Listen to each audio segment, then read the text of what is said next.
Shavua Tov, everyone.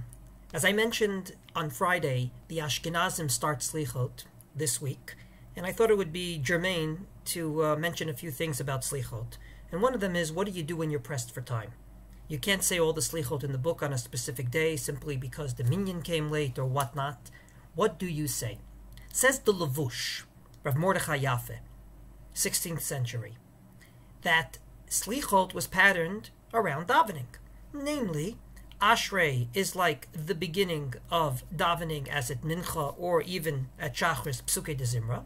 The Yud Gimel Midot, the 13 attributes of mercy, are instead of the silent Shmoneh Esrei. We culminate with Shema Koleinu, as we do in davening, and then Tachanun at the end in Kaddish Titkabel.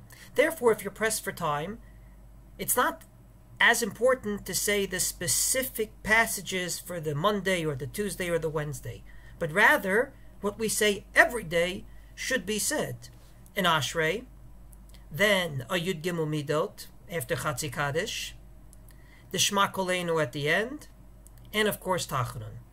I would advise to add one piyut, of course, that's specific for that day in the Ashkenazic communities. And I think we can learn something from this that's extremely important for our Slichot recitation.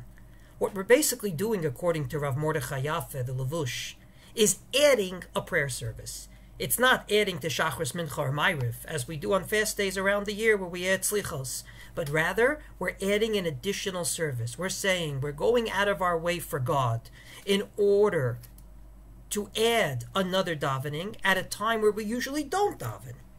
And in return, we're asking for God to go out of His way for us and bestow upon us a wonderful year.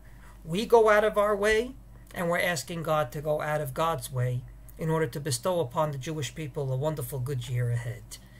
Thus, we add a prayer service more than requisite and more than obligatory every day, and we ask of God to, of course, add to us blessings that we need for the new year. Have a wonderful, wonderful week.